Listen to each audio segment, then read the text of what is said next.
Today's story takes us back to 1912 and reveals the extraordinary journey of Joseph, the only black man known to have traveled aboard the Titanic. For decades, his voice was lost to history until his story finally broke the silence 83 years later. This is a powerful and emotional account, so take a moment, breathe, and listen carefully. Before we begin, don't forget to subscribe to the channel and leave a comment telling us which city and country you're watching from. Your participation helps ensure these hidden stories are remembered, not erased. Let's begin. On the night of April 14, 1912, the largest ship ever built was crossing the North Atlantic at full speed. The water was calm, the sky was clear, and more than 2,000 people were sleeping peacefully, unaware that in a few hours, most of them would be dead. Among those passengers, there was a man whose story would remain hidden for almost a century. His name was Joseph Philippe Lemercier Laroche. He was 25 years old. He was a trained engineer. He spoke 3 languages fluently, and he was the only black man traveling aboard the RMS Titanic. But you have never heard his name in any movie. You have never seen his face in any documentary. For 83 years, the world forgot he ever existed.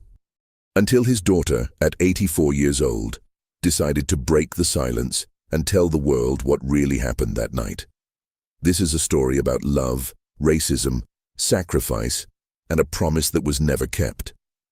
And it begins not on a ship, but on a small Caribbean island, in a house that smelled of coffee and sea salt.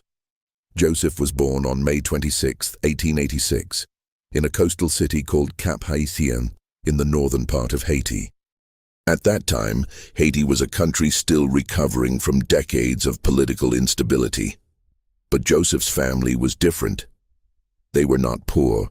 They were not struggling. His father was a former military officer with connections to the government. His mother, Uzeli, came from a respected family with roots in the Haitian elite. They lived in a house with wooden shutters and a garden filled with tropical flowers. Joseph grew up listening to French being spoken at the dinner table. His parents believed in education. They believed that knowledge was the only thing no one could take away from you. And from a very young age, they saw something special in their son. Joseph was curious. He asked questions about everything. He wanted to know how things worked. He would take apart old clocks just to see the gears inside. He would watch the ships arriving at the port and wonder how something so heavy could float on water. His mother noticed this. She knew that Haiti, at that time, could not offer her son the education he deserved. The schools were limited. The opportunities were few, and she had a dream for him. She wanted Joseph to become an engineer. Not just any engineer, a European-trained engineer. Someone who could build bridges and design machines. Someone who could return to Haiti one day and help rebuild the country. So when Joseph turned 15 years old in the year 1901, his mother made a decision that would change his life forever. She sent him to France. This was not a simple trip. In 1901, traveling from Haiti to France took weeks. Joseph boarded a steamship with a small suitcase and a letter of recommendation from his father. He did not speak much during the journey. He spent most of his time on the deck, watching the horizon, wondering what Europe would look like. He had seen pictures in books. He had heard stories from relatives who had visited Paris, but nothing could prepare him for what he was about to experience. When the ship finally arrived at the port of Le Havre, Joseph stepped onto French soil for the first time. He was alone. He was 15, and he was black in a country where almost everyone was white. Joseph traveled by train to a city called Beauvais, located about 80 kilometers north of Paris. This was where he would study.